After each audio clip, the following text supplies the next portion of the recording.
4절까지 2절의 4절까지를 상고하겠습니다. 한 문둥병자가 나와 절하고 가로되 주여 원하시면 그를 깨끗게 하실 수 있나이다 하거늘 예수께서 손을 내밀어 저에게 대시며 가라사대 내가 원하노니 깨끗함을 받으라 하신대 즉시 그의 문둥병이 깨끗하였은지라. 예수께서 이르시되 삼가 아무에게도 이르지 말고 다만 가서 제사장에게 너의 몸을 보이고 모세에게 명한 예물을 드려 저에게 증거하라 하시니라. 아멘. 내용을 상고하겠습니다. 생사화복을 주관하시는 참 하나님께서 출애굽기 4장 5절의 7절 모세와 함께 살아계신 증거를 보여주시려고 모세에게 문둥병이 바라게 하셨다가 다시 깨끗하게 하시고 민수기 12장 1절에서 16절 모세가 구스 여인을 취한 것을 본 미리암이 모세를 비방하다가 문둥병이 걸린 것을 아론이 보고 모세에게 구하고 모세는 여호와께 구하여 깨끗하게 하셨으며 이스라엘 백성들이 병들었을 때 출애굽기 23장 25절 주님을 섬기면 병을 취하신다는 율법과 모든 성경을 완전케 하시려고 세상에 강림하신 예수께서 실제 문둥병자를 고치시면서 회개하라는 명령을 전하셨습니다. 이는 마태복음 9장 12절에서 13절 그 명령으로 진실한 율법을 전파하실 때 듣고 돌이켜 그 율법과 계명들을 지키지 못한 죄악으로 영적 문둥병을 비롯한 모든 질병으로 속사람이 사망에 속한 사실을 시인하고 사망에서 생명으로 인도하시며 모든 병을 깨끗이 치료하실 수 있는 의원은 마태복음 8장 16절에서 17절 우리 연약한 것을 친히 담당하시고 병을 짊어지셨도다 하신 선지자의 예언을 이루신 예수님 자신인 것을 알려주셨지요. 이를 듣고 표적을 보고 믿는 자들을 제자로 삼아 물과 성령 세례로 죄를 깨끗이 씻기시고 생명에 이르는 마가복음 16장 17절에 18절 믿음을 선물로 받는 제자들에게도 표적이 있게 하여 그 이름으로 귀신을 쫓아내며 새 방언을 말하고 뱀을 집으며 병든 자를 고치게 하시는 권능을 주셨으므로 그 거룩하신 이름이 영원히 영광과 찬송을 받으시기에 합당하시나이다. 아멘. 오늘날 사람들이 문둥병을 비롯한 질병이 의심되면 그 병을 치료하는 의원을 찾겠지만 레위기 13장 1절에서 3절 하나님께서 모세로 문둥병을 진찰하는 법을 알려주신 것은 제사장이 문둥병으로 의심되는 환자의 피부를 살펴서 무엇이 돋거나 딱지가 생겼거나 색점이 생겨서 환처럼 혈즙이 튀어도 피부보다 우묵하여졌으면 문둥병으로 판별하라고 하셨습니다. 이 모든 율법을 완성하시는 예수님은 히브리서 3장 1절 멜기세덱의 반차로 쫓은 영원한 대제사장이시며 세례 요한은 레위계통의 제사장으로서 회개의 세례 안에 있는 진리의 율법으로 영적 문둥병과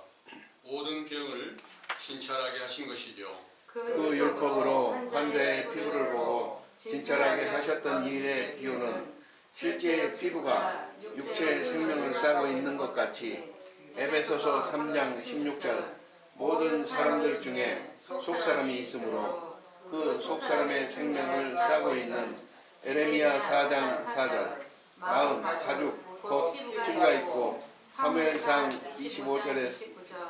3의 명령에 순종하던 다윗이 주와 함께 생명싸개 속에 쌓여 보호를 받았다는 것처럼 다윗의 이로 세상에 강림하신 예수님도 완전한 생명싸개 안에 쌓여져 있어 건강하고 정결한 피부였지요.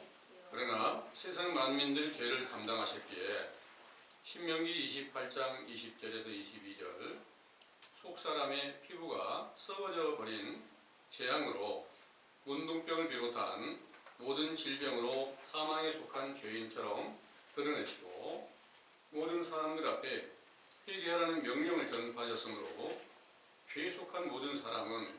영적 운동병자였던 것이죠. 이와 같은 진찰법을 자세히 살펴보면 판처의 털이 휘어졌고 피부가 오목하여졌다는 것은 희다라는 의미는 깨끗하고 정결함을 의미하고 털은 율법을 비유하며 잠언 16장 31절 백발은 영화의 면류관이라 의로운 길에서 얻으리라 하셨으므로 빌립보서 3장 5절에서 6절 사도 바울이 바리새인 중에 있을 때 율법의 의로는 흠이 없는 자라고 한 것 같이 유대인의 제사장과 서기관들은 율법을 지켜서 의롭고 깨끗한 자로 믿었으나 실상은 온갖 죄악을 범한 것입니다.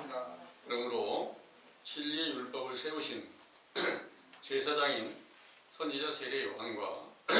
예수께서 진리의 법으로 진찰하면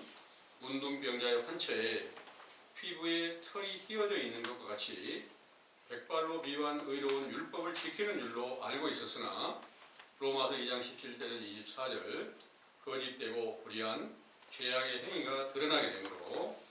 영적 문둥병자로 진단하게 된 것이지요. 또한 문둥병자의 피부가 오목하다는 것은 실제 문둥병을 발하게 하는 나균이 피부를 썩게 하여 우묵하게 되는 것 같이 디모데후서 2장 16절에서 19절 참 하나님의 진리의 말씀을 대적하는 망령되고 헛된 말을 하는 자들의 속사람이 죽은 자 가운데 있으므로 문둥병을 비롯한 여러 질병을 앓다가 죽은 것이지만 진리의 법을 들음으로 그 사실을 시인하는 것입니다.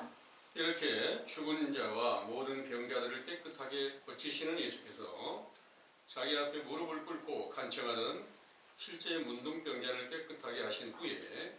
삼가 아무에게도 아무 말도 하지 말고 가서 너의 몸을 제사장에게 보이고 깨끗하게 되었음을 인하여 모세의 명한 예물을 드려 저에게 증거하라 하셨는데 그 예물 중에 레위기 14장 1절에서 9절 정결한 산새 2마리와 백향목과 홍색 실과 우슬초를 제사장에게 가져오라고 하셨지요. 그런데 예수께서 문둥병을 고쳐주실 때 유대인들의 제사장이었지만 그들은 스바냐 3장 1절에서 4절 성소를 더럽히고 율법을 범하는 자로서 실상은 그 영혼이 죽은 자며 병든 자이지만 그 사실을 부인하고 있었으므로 문둥병을 고친 자가 만나야 할 제사장은 마가복음 1장 1절에서 5절 참 하나님의 보냄을 받고 요단강에서 죄 사함을 주는 회개의 세례를 베풀던 선지자 세례 요한과 그의 증거로 세상에 드러내시어 마태복음 9장 1절에서 8절 죄를 사하여 병을 고치신 예수님이십니다. 이렇게 예수께서 문둥병을 깨끗하게 하신 후 그에게 명하신 바 모세에게 명한 예물 중 정결한 산새 2마리는 마태복음 10장 16절 순결한 새라고 말씀하신 비둘기이며 마태복음 3장 16절 성령을 비둘기로 비유하였고 아가서 5장 2절 성령의 인도함을 받는 사람도 비둘기로 비유하였죠. 그러므로 누가복음 1장 13절에서 17절 세상에 태어나면서부터 선지자의 성령으로 충만함을 받았던 세례 요한에게 영적 비둘기가 있고 성령으로 잉태되어 탄생하신 예수님께도 영적 비둘기가 있어 순결한 영이시지만 죄인들에게 회개의 세례를 전파하는 직무를 수행해야 하므로 부정한